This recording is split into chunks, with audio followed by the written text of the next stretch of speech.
Buenas tardes o días, no lo sé muy bien, medio días, tardes a todos. A continuación vamos a celebrar una mesa redonda en la que la idea es sumar un poco todos lo que se ha dicho hasta ahora en las conferencias de esta mañana. Como ya estáis al tanto, el tema general es la investigación para la cooperación y el desarrollo. Creo que se han tratado cosas que nos interesan a todos los que nos dedicamos a investigación en la universidad y fuera de ella. Y, en fin, sin más paso a presentar, aunque ya la mayoría han estado en esta mesa, en esta conferencia, pero vamos a hacer la mesa redonda en inglés, por deferencia a nuestros invitados y porque yo creo que todos nosotros es en el idioma en el que tenemos que empezar a defendernos.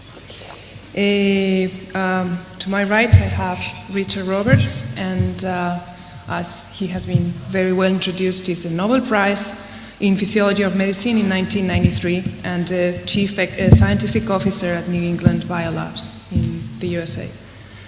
Next to him is Josefina Enfedaque, Scientific Communications Officer of the European Research Area, that just now gave a very interesting talk, and I am sure we all will have questions about things. And I didn't say it before, but I would encourage all of you to ask any questions, please. Just some cards were given, and we will take them. I think that Rodrigo will take the cards, and we will pose all the questions. And I think that the important thing, and this is a round table between all of us, all the ones that are here today. So next to Josefina is Carmen Ceinos, Consultant for Research Strategies at the General Directorate of the European Union and Director of ECOMIT. I hope I have said more or less right your role. Yeah, but not with the European Commission. Okay. With I'm an expert working for the European Commission for the, in a specific activity. In the specific activities. Of a consultancy for the company. Yeah. Okay. And finally, we have also, I'm sorry, but Sheldom Glashow, who's the Nobel Prize of Physics. I would like to start this table with a topic that I'm sure all of you are wondering about. I know many of the ones in the audience that probably, because we've talked about this before. Of course, one of the topics that we want to raise in this session today is the future of biomedical research in Europe. We have seen today that the system is changing. We have the H 2020 forward, and we've learned a lot about it. But is this really going to be a turn point towards scientific excellence? We are now living hard times to get funded, especially in Spain. In our context, we are told that Europe is our future, but will it really be our future? Our system is low in funding, it is hard to get funded people working in the lab, and we are sometimes heroes that publish well if we put our achievements in the context. But this is a question that we all have. What is our place in Europe, the place of small groups, and what is the real future? How is this scheme gonna success?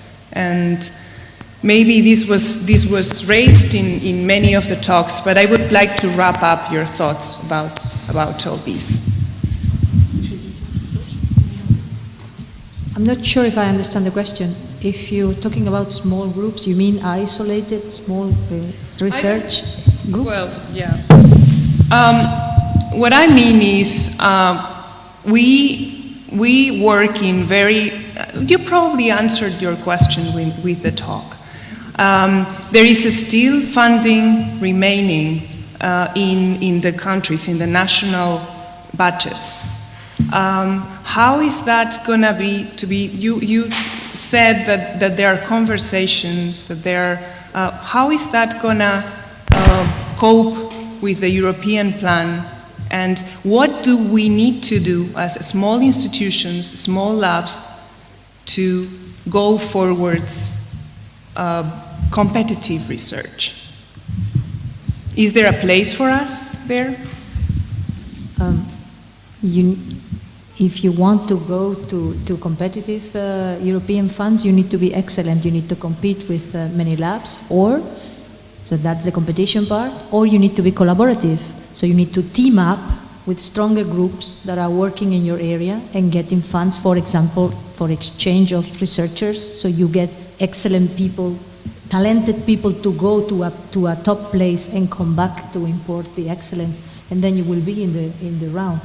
Otherwise, I really don't see a future anymore with the current situation for groups that are not connected and that are not top science, don't do top science. And so what's focusing more on future lines of research, what are, in your opinion, in all opinion, the lines that we would need to focus, we and many of the young people that is now in the audience, what are the lines that they would need to focus to be of interest and to have a space in this future? Okay, I think this is a very hard question to reply. I will try to be very practical. My job as a consultant is mainly to match the interest of the organization, can be a small lab, a group of researchers, a university, a department, and the EU programs. I think that if we really are looking for funding from the European Union, besides what Josefina said very clearly, either you are excellent or you team up with the excellence. Besides that, you need to know very well the program. So you need to devote time to understand exactly what the European Commission is going to be funding, to see how that funding, I'm not talking about the ERC, okay? I'm talking about the rest of the program, which is most of the program. I mean, there are calls with topics, and somehow you need to match those topics that will be funded with your interest and identify where you can be. You need to learn and to be really proactive in following the information days, going to presentations where you can meet with other people, make of your group a good profile that you can sell. And that idea of selling, I know it sounds like awful, but it's a reality. I mean, there is so much competition that unless you have something that is really attractive, and that implies, no, I'm very good, I'm publishing a lot. No, it's more than that. It's saying, okay, in this context of competition, where 1 out of 10 proposals will be funded, I need to be interesting to teams that are working on that, to be part of their teams. And in that case, I need to show that I have something to offer. And you need to understand, this is very simplistic. Of course, it's not like that, you know, preparing a profile for a magazine. But somehow there is one part there that needs to go out. You know, someone from your team, a part of your team needs to go out and be much more offering and facilitating others to know you instead of keeping yourself, you know, waiting for an opportunity to come. Really, I think that asking for help too. I mean, the government, our government is offering some. It used to offer much more, you know, help. But now still there are some programs by the government that help to identify and have more deep information about the EU programs that may, you know, help you once again to navigate through them. But I think it's a big effort. And you need to accept that there is a big effort to be in the game. And it takes a little while, and I think that it's not a matter of saying the first time, oh, it doesn't work. You cannot work alone, that's for sure clear. And you need to identify, if you are small, my proposal will be to identify key players and knock at the door of those key players and say, okay, we are interested, we can offer this, we are working in these aspects, always having the work program in your mind, not just saying, okay, we are good on this and we need to find money for our research. You need to match with the programs, and then start working on that.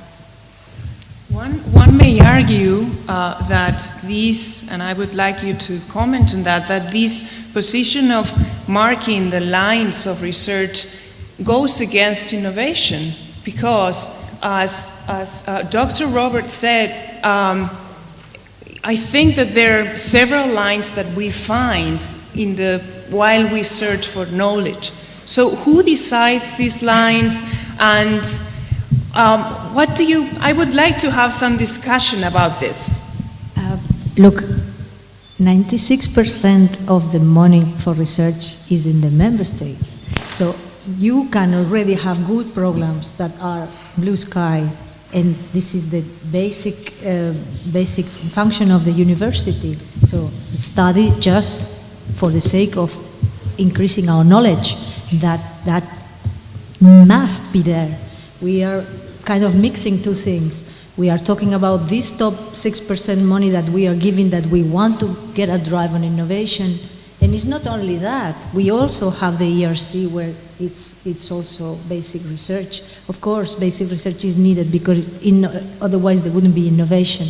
We wouldn't have penicillin, we wouldn't have anything if there was no curiosity-driven research. So what to do? To keep doing all kinds of research where curiosity is driving you, but to keep an eye on excellence and on talent, to build on talent, to team up, to send people abroad, get grants, guys, get a Marie Curie, get whatever, get an Erasmus already when you're a student from the beginning. And then be aware and get all the training you can have to grasp those opportunities who have really a potential to grow up. And not necessarily to go to the market, maybe somebody else will pick them up and will go to the market, but at least the potential to excel in your area of knowledge. I don't think the EU as such is going to give you the recipe. It's in the ground where you're going to find it. Just to comment a little bit. I think that in my presentation, I expressed not my concern, but I put a lot of emphasis on something that I found a little bit tricky, which is the fact that, innovation is a key word in the Horizon 2020. Not for everything. Well, not for it, two-thirds. No, really not for everything. And grand challenges are the word for Horizon 2020. The big questions on health, on climate change, on a number of things that we really need to do research there. But not necessarily. Most of the collaborative projects that I have seen in the 11 years that I am in the Commission, they do have impact. So they bring their programs because they want to have some impact in the science, and some will end up in patents, but are not necessarily related to innovation. And in Horizon 2020, yes, we want to put some emphasis on that, but that's not necessarily the end point of every research project. No, not the biggest part of them, no. Oh, well, maybe it's the case. We will see it. In the general terms, the idea that comes once and once again in the presentations at least is that path from research to market, even how do you call it? Detail market, market of products is a broad idea that is always there. How that will be implemented, I don't know. I don't think that all the projects will be focused on market, but is, for example, the criteria about evaluation, and you agree with me, the first element is the excellence, scientific excellence. The second one is the impact. Yeah, but impact, it depends. If you say, I'm going to do the structure of 3,000 proteins, and this may in turn help the pharmaceutical industry, blah, blah, blah, that's an impact. Doesn't mean that you have to do it. You do the sequences and the structures of the proteins, and then you say, I'm going to make a database and I'm going to put it in the open domain. That's an impact. That will change the scientific community, and others can take from there. It's okay. not, you are not necessarily, in some areas, yes, we want to do neurodegenerative diseases research. Of course, if there are projects that say, look, we have 3 academic centers. They will do the basic research, and we have found 2 companies which will take our sequences and will see these targets and will try to find molecules to have a cure for Alzheimer. Of course, this project is going to make it because it has both ends. But you do need the academic research doing the open thing and sequencing everything they can and having as many crazy ideas as they can, because that's what science is, and we're not going to kill that. No, we simply will put it in a smaller depression.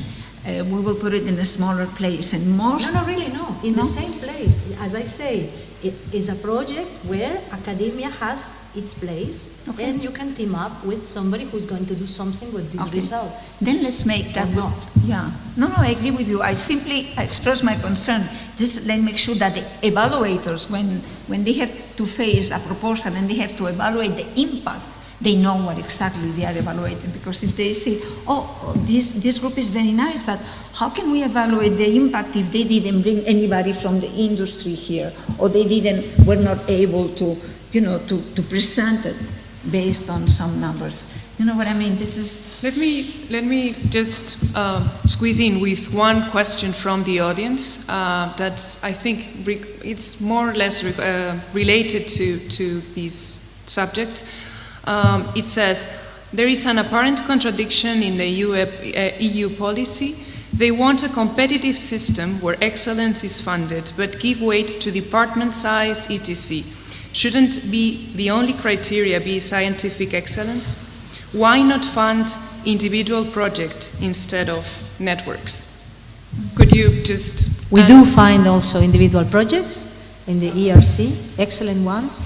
But most individual projects in the EU are funded by national and regional programs. We think that this is already covered.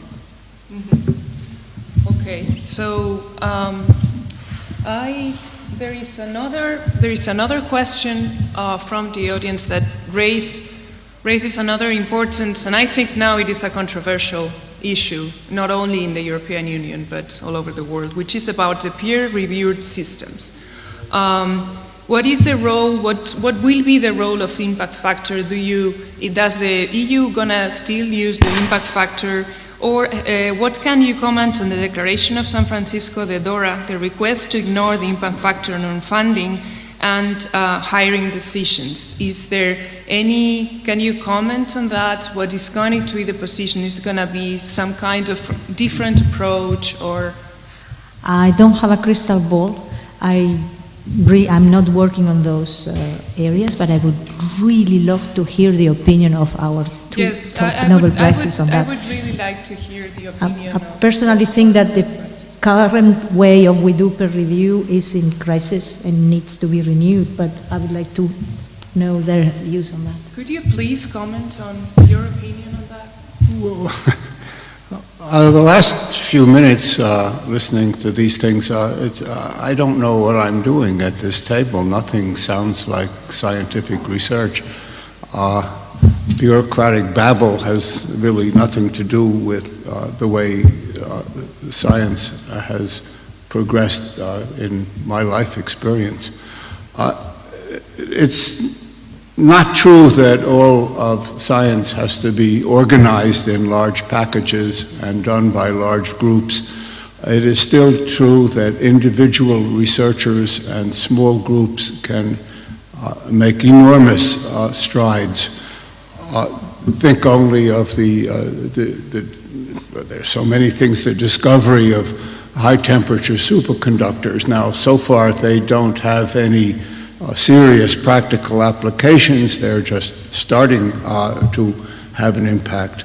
Sometimes great discoveries make an immediate impact, sometimes not. One example is the discovery independently by a brilliant German scientist and French scientist of the giant magnetoresistive effect, a bit of unanticipated pure science. Within 3 or 4 years, it led to the possibility of hard drives that have multi-gigawatt capabilities. Sometimes great discoveries take decades before they make any significant financial impact. and to discuss everything from the point of view of the market is not just unwise, it is insane. And I think I would like to turn this discussion more toward the support of the realistic support of basic science and small researchers, how young people can get into the job without thinking about the market before they can think about the science. You're right, absolutely right. I totally support you. Perdona, Tere, tenemos una participación porque don Álvaro de Rújula, otro de nuestros invitados, me comentaba que quería participar y animar el debate. I didn't want to write the question or comment, among other things, because I don't happen to have a pencil on me. And Europe, meaning Brussels, gives us scientists and researchers a lot of advice. I would like to stop that by giving them a little bit of advice. And that is, the first thing to do, in my opinion, is to simplify the questionnaires that one has to fill to get money from Brussels. They are obviously invented by Kafka, and let me give you some examples. If you want to do some research on mathematical physics, on languages that are disappearing, you have to fill a few pages about the industrial applications that you have already achieved. And this is coming back to what Shelley is saying, that the market is not what should be the line and the must for getting money from Brussels in particular. The questionnaires that you put around are made for everybody simultaneously, and they are absurd for everybody in particular. So simplify your bureaucracy, talk less, and make the system more efficient. It is, at the moment, a mess. I totally sympathize with your comments because, believe me, we are the first victims of our own system. You can't imagine the red tape that we have to do there. But although there have been several attempts of simplification, it's very difficult because we are under pressure also for accountability, because there have been some frauds in the past, and because now everything has to be measured with indicators, and some of the statistics that you have to fill in is also to know what is the impact of the research after the research has been done. If you have any concrete proposal, I please ask you to send me an email and we will try to improve particular things. I personally don't fill in those questionnaires, although I have to do a number of other questionnaires. But in terms of the last part of your question, of your comment, in terms of efficiency, although we are heavily criticized for many reasons, our funding system is one of the most efficient in the world, and possibly among the top 2 or 3 in the world and in Europe in terms of money given, excellence of the group's outcome in terms of publications, not in terms of patents or in terms of actual innovation or market. And this is why now we are trying to put a little bit more emphasis on the market, because still in the United States the number of patents per dollar invested in research is higher.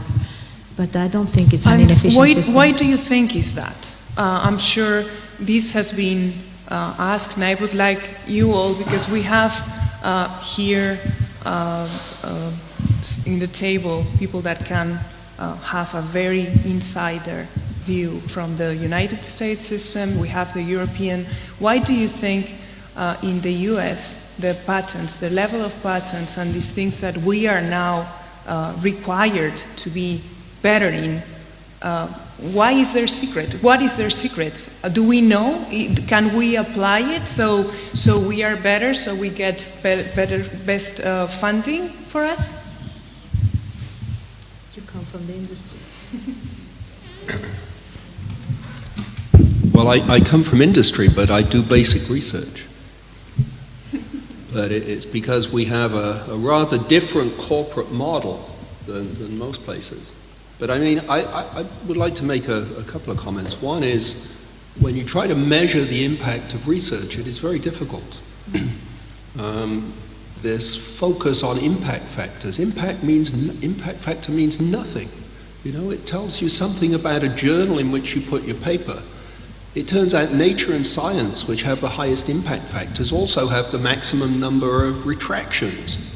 Right? More papers get published in Nature and Science and then have to be withdrawn later than any other journal. And yet we somehow think that publishing this journal is good. I refuse to do it. I won't publish in either Nature or Science. I won't put my name on a paper that goes into either of those journals, because I think they are not serving science well. The idea that you can measure people's impact by the number of patents they have. I mean, this is also something the Chinese love this. They think this is great. That also doesn't tell you anything. Ultimately, you can only tell whether someone is good is by looking through the body of work that they've produced and coming to an assessment of whether it has been a useful contribution. And that use may have no practical consequences whatsoever at the moment, but maybe in 10 years, in 20 years, 100 years, it will have tremendous importance. So I think you have to be very, very careful when you feel that you have to measure everything, because there are some things that are inherently not very measurable. And I think science and the quality of science is not easily measured. And it's certainly not easily measured by bureaucrats. It can be measured by other scientists to some subjective level. But in typical, bureaucrats have no way of doing it, but they're constantly clutching at straws to try to find ways in which they can measure it. I think it's very bad. It's not good. And I find utterly repugnant this idea that when you make a proposal, you have to take it all the way through to market and advertise how great this is going to be. I mean, I think if you look at the state of the current advertising industry, good advertising can sell anything. There is nothing that they cannot sell you. And unfortunately, many of our colleagues have become very good at selling themselves to a point where we have people who are not necessarily very good scientists, but tell a terrific story, and they get huge amounts of money. They get disproportionately large amounts of money. I was on a site visit a few years ago to a lab where, when you looked at the amount of money going into the lab and the quality and number of stuff, the quality of the stuff coming out, it probably cost 20 times as much to fund their research as it did a normal lab. And why? Because the guy was really good at raising money. And I think we have to be very, very careful about how we judge proposals. And particularly, you know, the people who stand up on the stage and tell you a good story and you want to get your checkbook out at the end of it. I think you should not take your checkbook to talks. I think we have a comment from... Yeah, I have something to add to what Robert said. And that is, Nature selects in every magazine that they put out what they think is the most interesting content that they have, and they put it on the first page. Now, it's well known that if you come out in that first page of Nature, the likelihood that your research is wrong is highest.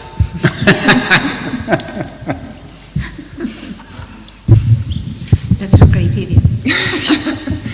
So, regarding this, I wonder if we have to... What I think is there may be different opinions. In fact, there may be different systems. Is there any way, because maybe someone in the audience questioned that, I have that question. If we have a suggestion, if we think that we have our ideas, we have some questions about the system, about the European system, about the H2020. Is there any place, any person we can write, who can we direct our concerns to? Is there any way of trying to contribute as scientists with our ideas to the European Union programs? Well, yes, we periodically open public consultations. You should check the web first And this year we just did one that was open to everybody a couple of months ago. It was closed on the mechanism of the research. But for your Horizon 2020, we have already been doing surveys and polls, opinion polls from, at least since 2008, 2009. So we were already in the loop for the last 3-4 years.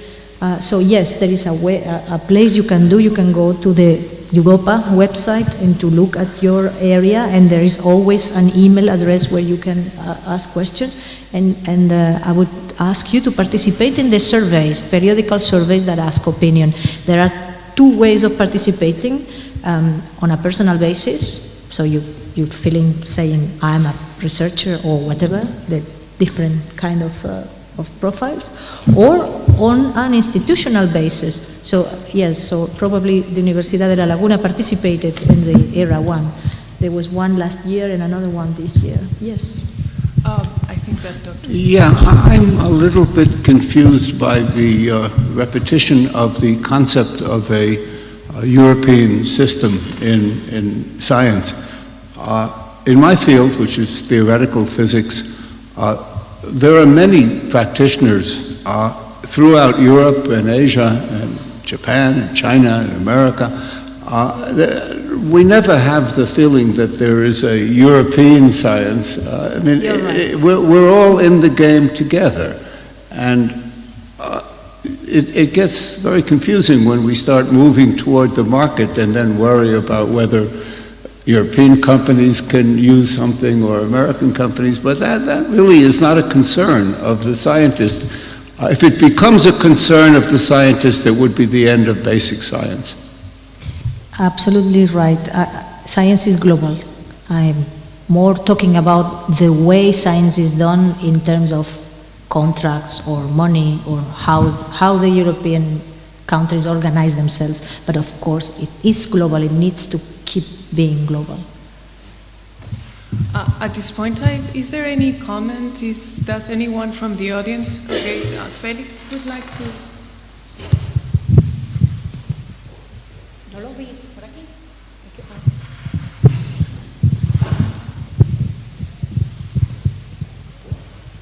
Yeah, I've just. Yeah. Hello. Oh, yeah. I've just got a question about one of the points that you showed.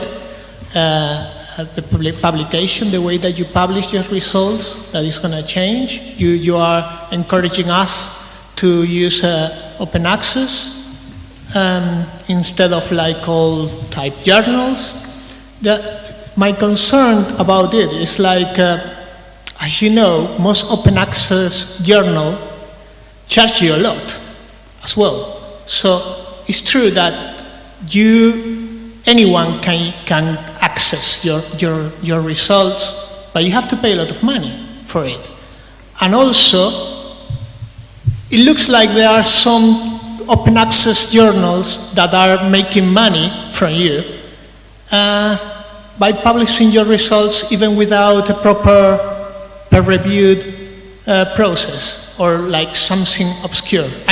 Of course, I'm not defending at all the old journals or say the classical ones, but I'm concerned about what you are going to promote. If you are going to promote open access as a way of publication without taking into account the quality of that open access, or you see what I mean? This would deserve a debate on its own, but I try to simplify, and maybe I wasn't entirely clear. This is a transition period. We still don't know what is going to be the future, but the future is open access. I don't know how it's going to be organized. Nowadays, you can still use the traditional journals doing the gold open access, paying them a lot of money, but some money so the article gets open still in Nature or whatever you publish. And there are other open access journals that are coming up which have weaker peer review systems. I'm not encouraging you to publish in those. I think the future will be independent peer review organized somehow, institutionally, or maybe by the current publishers that recycle themselves. I don't know. Strong peer review, of course, and then your article going either to a journal or to a open repository after peer review, or to both with a grace period. So you still send to the Journal of Bacteriology or whatever, and then after 6 months, your manuscript is going to be open, but it will have passed the peer review. It's not about lowering the standards otherwise. Maybe the future is a huge Wikipedia-based for scientists, where the reviews are common and all scientists vote, and then the final review is not by 3 reviewers, but by your 30,000 who are making comments to your article. I don't know. It can be a wiki system. We don't know what it's going to be in 10 years. But now, yes, I encourage you, your institution, to pay for publishing, so your library doesn't have to pay for reading. Is there any, because I have a, yes, sure. Yeah, I've been a very big proponent of open access. And in fact, I took the journal that I was chief editor of, Nucleic Acids Research, and we were among the very first traditional journal to switch from a regular model to an open access model. The money issue is a red herring. Okay? The money exists within the system. It's a question of whether it's a direct cost in your grant or whether it's in the library budget, which usually comes from some sort of overhead cost.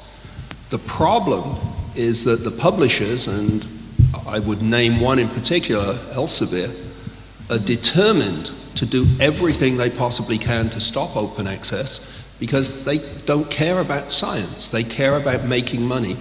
And they don't think they can make as much money in an open access system as they can in a closed system. And I think we as scientists have to insist that everything should be open access. The physicists did a very clever thing and started something called the X Archive, where they deposit all of their stuff free of charge before it gets published. And that is an open access system. I'm not sure it's one that would work in the biological community, but not to have open access is just awful. You know, why do you do the science if people don't have access to it, right? There's no point in doing it. Yeah, I agree. The question is like, someone or many publishers or new businesses are being created because of open access. So there's sort of piracy there, which is there. I mean, it's like, well, I don't know, I'm not going to name some publishers, but that they are offering open access to you, and most of the times you know that the articles have not even been peer-reviewed. What they are interested in is that you pay for that article in that journal. Yeah, let me just say that if I send you an email and I tell you I'm in Nigeria and I have a wonderful deal for you, you just need to send me $200, you know better than to accept that. The same is true of these people who are trying to scam you with their open access publication. It's a part of human existence. You have to be able to weed out the stuff that is genuine from the stuff that isn't. But if all of the traditional journals really move to an open access problem, to an open access policy, we wouldn't have this problem. I think the new journals that are trying to scam you wouldn't have a chance. Is there any other comment? Yeah. So I would like to, this is just, we'll break a little bit the discussion, but I wouldn't like to leave this table without asking Dr. Roberts this specific question about his talk. I think whoever made it deserves to be answered. It says, is it known something about the role which the restriction and systems could have in the immune system of the higher eukaryotes? Could you please? Yeah, so in fact, you don't find restriction systems in higher eukaryotes. They're only found in bacteria and in archaea. And almost certainly, The reason is because in all higher organisms, the DNA is in the form of chromatin, it is in the nucleus, and it is almost impossible to completely methylate that DNA and therefore protect it. We have many years ago tried to put restriction systems into higher organisms, and we could not get them to work. And it's probably because of the makeup of the cell and the way the DNA is organized in the cell. I think that Josefina has also a question for you. Yes, I do. For you, on average, in each bacterial genome, there are 5 restriction modification systems, type 2, and 1 type 1, 1 type 3. Is there anything known about the regulation? Because this, if it was only for protecting, it's too many. So this regulation, of course, it has to be. I am totally in love with your hypothesis of epigenetics of the bacterial kingdom. But do you have any data on how this regulate these 5 to 7 different methylation systems in a single bacteria? Okay, well, typically there is no regulation of the restriction systems. They're on all the time, because if they weren't on, if the methylase wasn't working, then the restriction enzyme would kill the cell. Okay? And if the restriction enzyme gets mutated, then what happens, you typically tend to lose the system. These things are mobile, they move from cell to cell quite a great deal, and so they're quite a dynamic system. But as far as we know, they're not regulated. So no. What we don't know is the many examples of methylases that appear to be solitary, they're not part of restriction systems. We don't know much about them, and we don't know how they're regulated, and we don't know what they're doing. And my guess is they're doing epigenetics.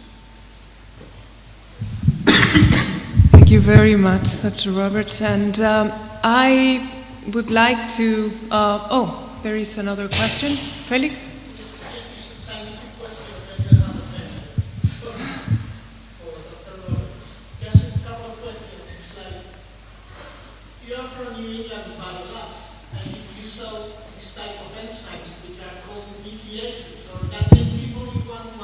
Right.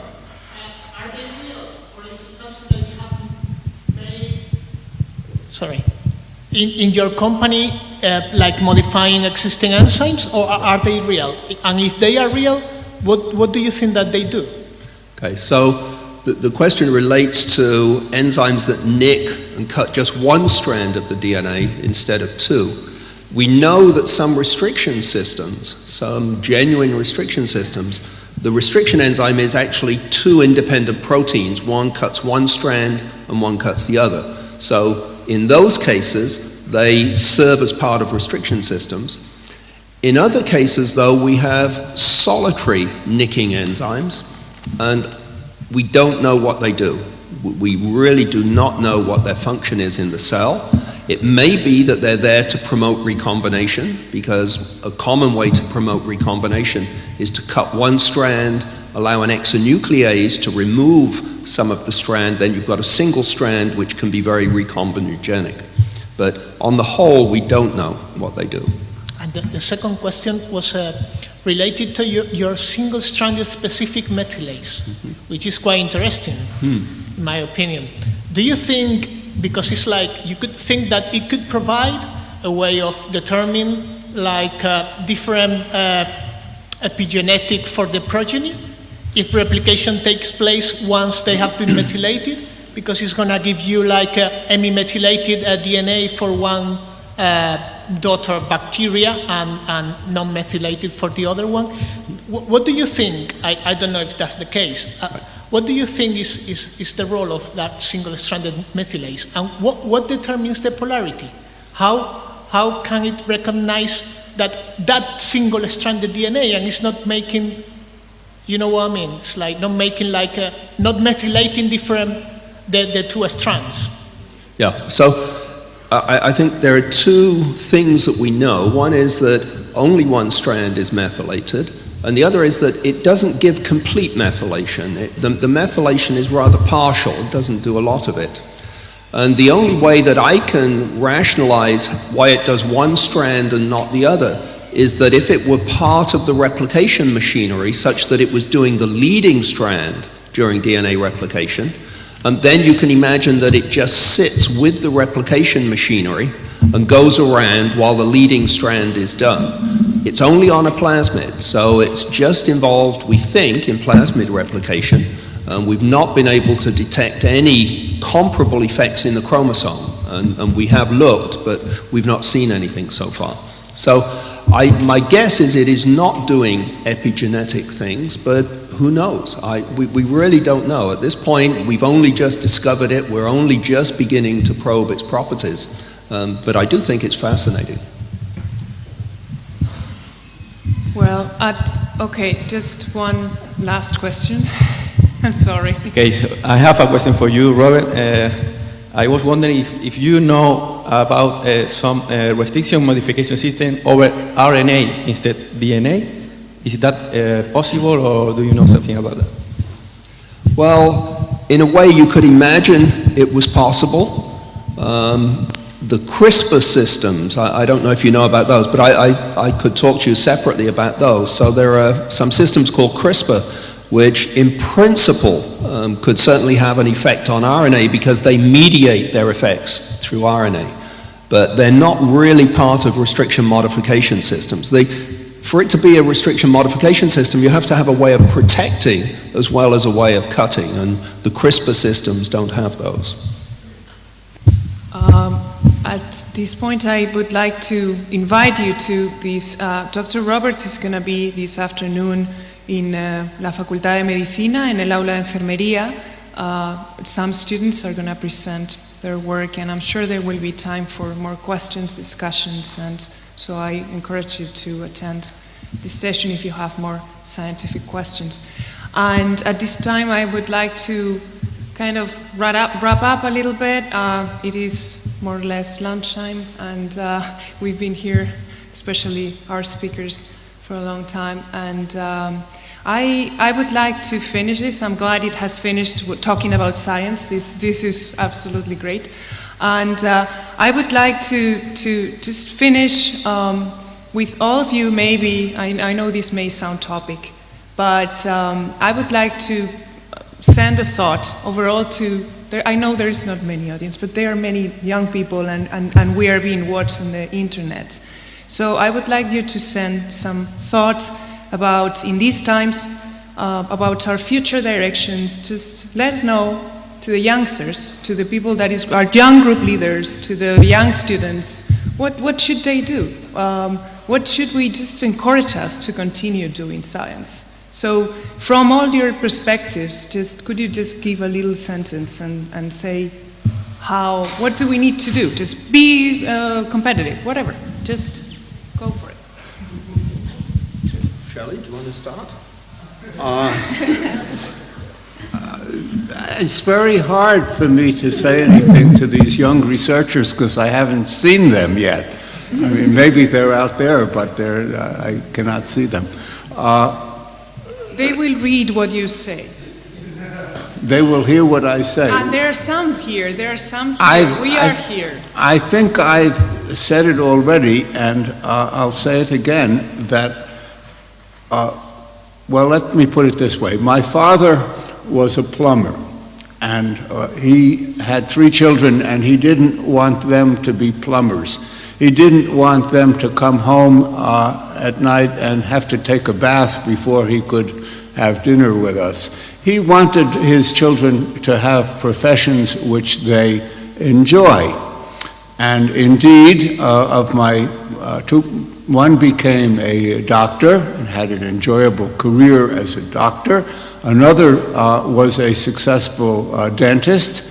And I became a scientist, and I think I was the luckiest of the 3 because I've had a wonderful career doing science, having fun, and doing things which I think have been useful, not very useful, but what can I do? They have to do with quarks and things like that. Only 3 days ago, I had my first taste of the German cheese quark, which my wife had bought in order to make a wonderful dip. But yes, the stuff that I have done and that many of you want to do is seemingly useless. On the other hand, as I will explain in my talk, it's not at all useless. It's not just that it's delightful that we can learn something about the world we are born to, but it leads us to a society that can solve its own problems, which we are deeply into, and which will get us out of. And that's you that will protect the world that is so much endangered. Carmen?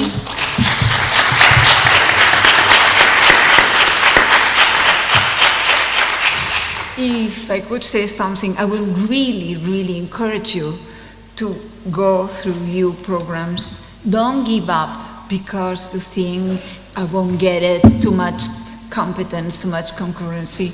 Please work hard on this and make yourself a plan and think that is an extraordinary opportunity, and mainly for internationalization. You know, there is the national part, but the European Commission offers good opportunities to work in this wide context. That is extremely, extremely positive and interesting. Thank you. Josefina? Well, I think they have said everything.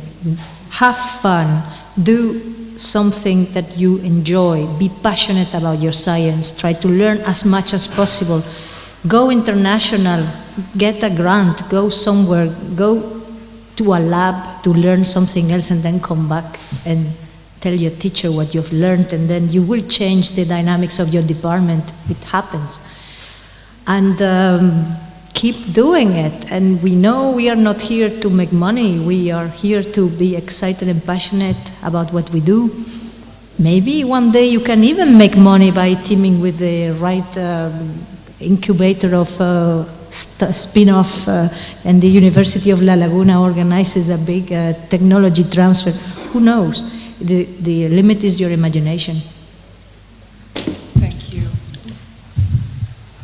I would just say one thing on top of all of that. You know, it's great to do science. Science is such an exciting thing to do, but don't do it for money.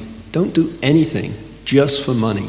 If you want to be happy in life, find something that you like to get up on a Monday morning and say, great, I got to go to work today. And on a Friday you say, oh gosh, what am I going to do this weekend? I'm not working anymore. People who have that attitude will do very well. If you go and do it just for money, the odds are you're going to be miserable for your life. Money is not all it's cracked up to be, and unfortunately we live in a society, a worldwide society, that puts just way too much value on trying to make money. Thank you very much. I would like to thank our speakers again. I think this has been a very interesting table, and at least I've learned a lot today. And I would like to thank you all for attending, and I again invite you to go to this afternoon series both in both campuses about physics and biomedicine. Thank you very much.